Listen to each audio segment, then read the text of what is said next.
Salut, c'est Magicoire, ici on est là pour la tech.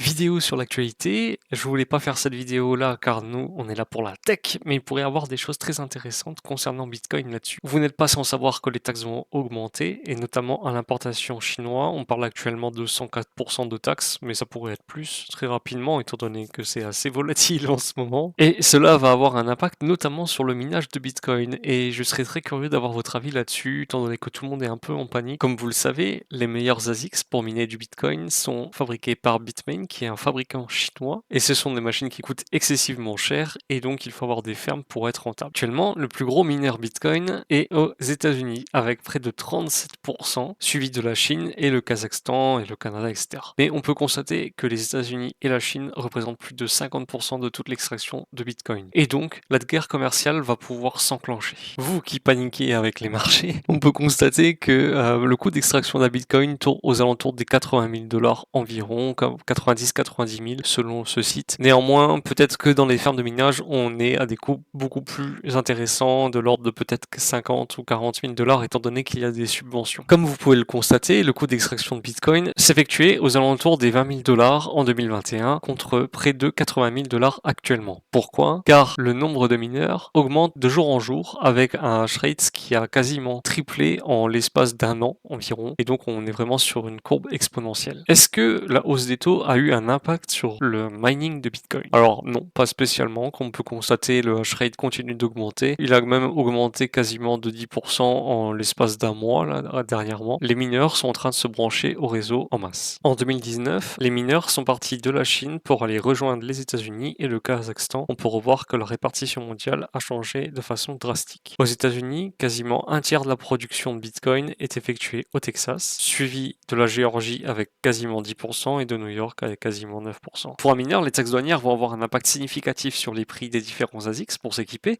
mais pas seulement, ça va être aussi un impact sur les infrastructures, notamment sur le fait de devoir refroidir en permanence les machines avec des climatiseurs qui sont fabriqués souvent en Chine, et donc les mineurs vont devoir se réadapter en fonction de ceci. Selon un article de Blockspace Media, les entreprises ont affrété des vols qui étaient de 2 à 4 fois plus habituels que d'habitude, prévision de la hausse des tarifs douaniers. Pour les mineurs, les tarifs les plus pertinents sont maintenant situés en Malaisie, en Thaïlande ou en Indonésie, contrairement à la Chine où les taux sont actuellement de 104%. MicroBT a ouvert une usine d'assemblage aux États-Unis en 2023, et donc on pourrait avoir une petite concurrence qui s'installe des usines d'assemblage aux États-Unis. Bitmain a également ouvert le pas en s'installant en janvier aux États-Unis. Actuellement, 31 000 emplois ont été créés grâce aux fermes de minage et aux entreprises qui font support, et le Texas représente un tiers de toute cette activité, ce qui est énorme. Après réflexion, la hausse du hash rate est probablement l'effet de l'anticipation de la hausse des tarifs douaniers. Cette hausse pourrait continuer à durer durant les mois à venir, le temps de l'installation des nouveaux ASICs qui viennent d'être commandés, mais que se passera-t-il ensuite? Si la hausse des tarifs douaniers continue d'augmenter, les mineurs Bitcoin n'auront pas le choix que d'émigrer des États-Unis, étant donné qu'ils ne seront plus compétitifs lorsqu'ils devront acheter de nouvelles machines plus performantes. Le problème pour ces grands mineurs Bitcoin, c'est que les coûts d'infrastructure sont importants, donc ils devront rester compétitifs malgré tout. Désolé, la vidéo sur les gros nombres devait sortir aujourd'hui, néanmoins avec l'actualité récente, je me devais de faire une vidéo là-dessus. Elle sortira donc la semaine prochaine, et n'oubliez pas qu'on est là pour la tech.